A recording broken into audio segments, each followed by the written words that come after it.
A fact-based film on a family of wrestlers, and it's Judgment Day for Pam Powell. They are on tap for our movie segment today, and here to tell us about Fighting with My Family and to glow and cringe are film critics Chuck and Pam Powell. So, Pam, we're going to make you just kind of wait it out just a little bit while we're doing that.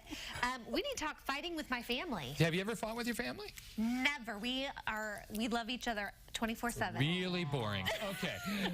Fighting with My Family deals with a family that they are at odds again and again, sometimes in a good-natured way, sometimes in a serious way. They are the Knights, and this is based on a true story. You can see a documentary on this family.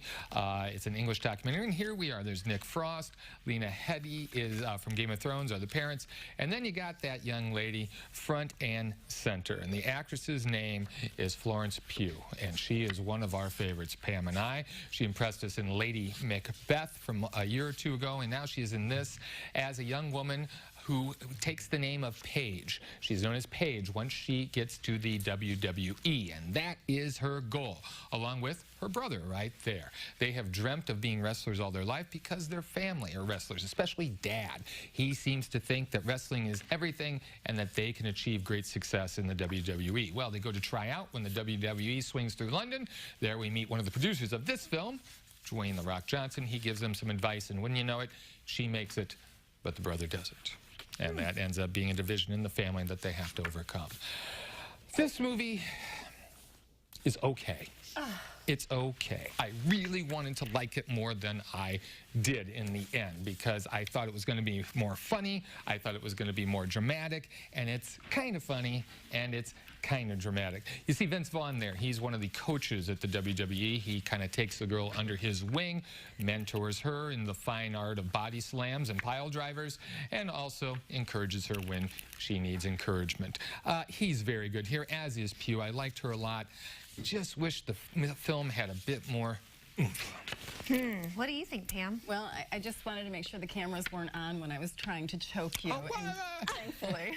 Maybe do one of those body slams like we just saw? Exactly, with a little elbow to the face.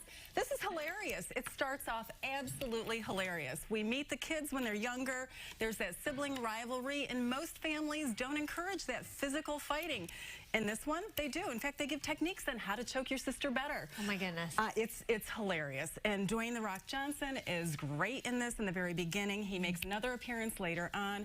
It starts out as a comedy, and then it slowly goes into a drama. This is a heartfelt drama filled with what happens when your dreams are shattered and how these parents live vicariously through their children and the parental pressures that are with that. I loved this film. I also got a chance to talk with Stephen Merchant, who you'll know from the British version of The Office.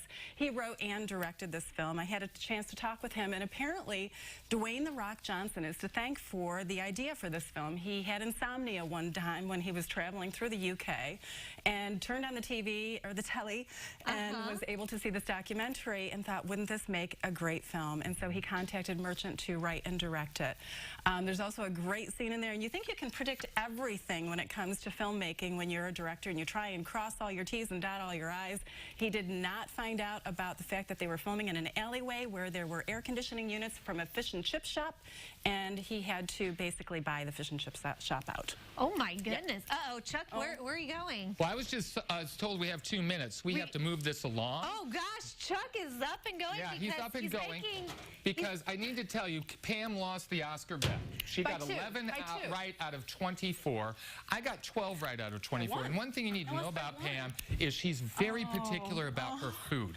Very particular. Pam is not the kind of lady you'll find at Taco Bell or McDonald's. She's really, you know, a nice way of saying it is she's high maintenance where the food comes from. So thinking of her, I have brought her deep-fried Oreos. These will be great. When she heard about these at a local eatery, she cringed and cringed and cringed. I think I had dry heaves even thinking about it. Well, I don't want you to smell.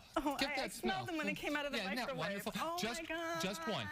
Just one. And because I'm such a nice guy, I got a bottle of milk for it. My word. So you can choke it down. Just one. You know, everyone else wants one. So, you know, go ahead. I have to eat in a whole one? A whole one. A whole one. You've lost. Oh my God. And I'm a good winner. What's the texture like, Pam? Do you like regular Oreos? No. Oh my So word. it's even better. Would you like one, Heather? And this is, You know what? Save mine for Okay, I later. will. All right. I don't want to, remember take how any we of talked Pam's. about deep fried butter at Yes. Claire's? That's kind of what this is Oh, this has reminding got to me be of. much better. Oh, so Gotta be much much better. better, So yeah. much better. Yeah, we were going through the So much Oscars better. and keeping a tally as we What do went. you got over there? We were eating. No. You get that and you don't get that. We were pretty well even as the show started, and then I pulled away, and it was a wonderful thing at the end of the Oscars When you were... beat her by 2. Now, this could have been worse because the establishment where I got this, you know what else they have there? A pickle slushie. They were out today. So- They were out. Consider yourself lucky, Pam, for Okay. sure. So well, lucky. While she's munching, why don't you tell me what you thought about the Oscars? A well-produced show. You A enjoyed well-produced it. show. Well, it went very quickly. I think that they should never have a host Hold again. on. I saw you on Twitter say something about complaining about how long it was taking there at the beginning. No, I said it was great. I said that they had handed out 8 awards in the first hour. I said, what's going on here? Oh, I misread that Yeah. then. I'm going to have to go back and read that. They Sorry. should never have a host again, and if they get rid of the musical numbers, they'll get this thing at 3 hours. Okay, but what about Bradley Cooper and Lady Gaga? You think that should have gone too? You didn't enjoy that? What's that have to do with anything? It's a Well, whole she musical won. thing. They won Yeah, for that so? song. Best song. Yeah, they deserve the award, but again, I don't need. This is a show about the visual things. I don't need songs. Eat up. We eat just up. need Oreos. We're running right, out Pam? of time. Yeah. Those are little baby bites, by the way. Real I'm a baby very bites. dainty eater. Yeah, I saw that pizza that disappeared down your gullet about a month ago. The secrets are coming out. All right. Hey, check out Chuck and Pam's brand new website that they've launched, as well as their newsletter. They've got some Netflix movies that they reviewed that I believe are on their website Yep. right now. Maybe they'll have time to hit those tomorrow morning on the morning show. And I'm hoping she'll have that cookie done by then.